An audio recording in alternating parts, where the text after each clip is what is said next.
Hi everyone and welcome to Scrapbook.com YouTube. I'm here today celebrating World Card Making Day. We're making a week-long celebration of YouTube videos for you all. I have used some new Catherine Puller products, some embossing powders, some clean and clear sparkle markers as well. And I'm going to just show you some simple heat embossing. However, silver and gold against colored cardstock. It's beautiful. So I'm going to pair the gold embossing powder with this deep plum color and then a silver embossing powder here with a navy. Now with the clear markers, I've got the Wink of Stella. I find this one here has like a gold sparkly tone to it, so I've made that to go to the gold embossing powder. And the Spectrum Nor Clear has a silver tone to it, even though it's clear, but you know, the glimmerness has actually got that sparkle tone. So I've got the big sandy background stamp from Catherine Puller Designs. I've got my glass mat. This is great for heat embossing and for larger images because I can, especially rubber stamped images, because it sticks to the mat and I can just pretty much heat emboss, stamp with it. I just love it. One of my tips that I use when I'm using large backgrounds is a brayer, especially for your heat embossing. I just find it gets an overall good crisp image. I use my Wow ultra slow drying ink. You can use any sticky ink, whatever works with your embossing powder. I'm a huge Wow fan, so I'm sticking to some Wow products here. Right, so I've got a little fine tip brush and I brush off any excess. I find with these particular embossing powders, they've got an anti-static element to them, so I don't really need to use the powder puff as much, but I do definitely on cardstock. I didn't prep it here, but I wanted to show you how great these results come up. So I have got my heat setting tool here on number 2. I wanted to heat emboss, so I'm going to double time this speed on heat embossing. Even with the double time, you can pretty much see how amazing and magical this works. I absolutely love it. I love heat embossing. It's one of my most favorite things to do. You'll see it on most of my videos, and it's just such a wow factor.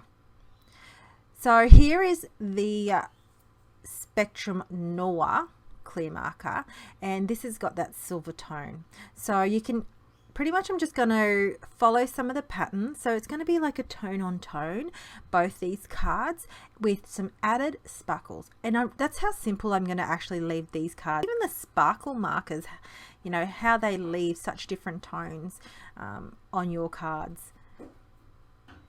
So making sure I'm just coloring it in. Any little bits and pieces that I feel like needed a little bit more sparkle. I do go overboard. I do apologize, but it's so much fun. You just got to almost have to. So there's the shimmeriness. Now I'm going to be using this Cottage Corsage stamp set because I love the sentiments. Now I also have this Pinkfresh Studio labels set, and I'm going to find which labels fit those sentiments. Now in my head originally I'm going to mount both of these cards on white cardstock and a top folding card base, so that's why I cut 2 labels out. I do change my mind for the second. Catherine Puller Juniper Mist and her clear stamping block here, and I'm just going to stamp best wishes on that. So really the sentiments, you can, you know, pretty much choose whatever sentiments that fits into whatever labels that you have. Really, I've got 2 twines. I've got one that's a little bit more of a hemp natural tone. This one's got more like it's almost like has been a little bit more bleach. It's a bit more white, creamy tone, like it's a lighter effect. So I thought this would go well with the white card base and the white label.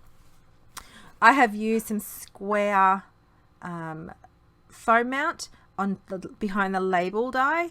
And then I've also used some foam tape here.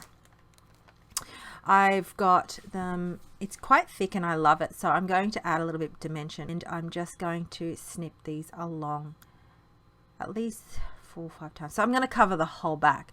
And this way, with the twine, I'm actually securing it down as well, so there's no movement. I don't know if you saw earlier, I used my adhesive roller there to kind of help keep the twine in place while I wrap it around my card base, my card. And really, once I've taken these labels off, these backings off, add some little bit of clear sequins, I'm done. Like, how good was that? It's so easy.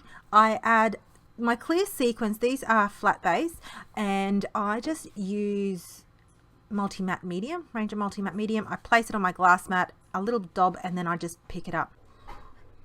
So here's a close-up of my card once everything is put together, and it just is so pretty, that color combination of silver and navy. It is a really, really favorite of mine to play with, especially on dark cardstock. I find really good embossing powders like the Wow brand really stand out on dark cardstock. So I just wanted to show you the start of the process of using this gold on this deep plum, or this. Once I've tapped off the excess, I'm going to start heat embossing again on heat setting 2 on my Wow heat tool. I just still love this process. It's magical every time. I never get sick of it. So here I am double speeding this whole process, just because you can still see the change as it heats, and it really just captures all the details. So both powders I've used like a super fine type of granulation, because it's so intricate in detail, and they're just gorgeous. So I'm going to now use my Wink of Stella Clear.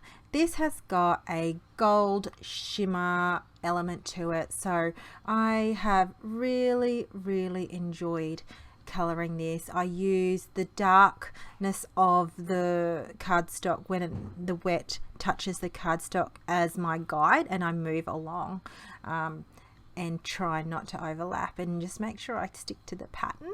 I have used the other side of the pattern, as in, so I colored the opposite in my blue one, in my navy one. So I'm trying to try something different and see which turned out better. Tell me which one you like the best, the navy or this deep rich plum color. Now this is where I changed my card base. I actually changed it to a Craft Nina card base, purely because I found the gold tone suited it better. I just found this color combination really worked well together.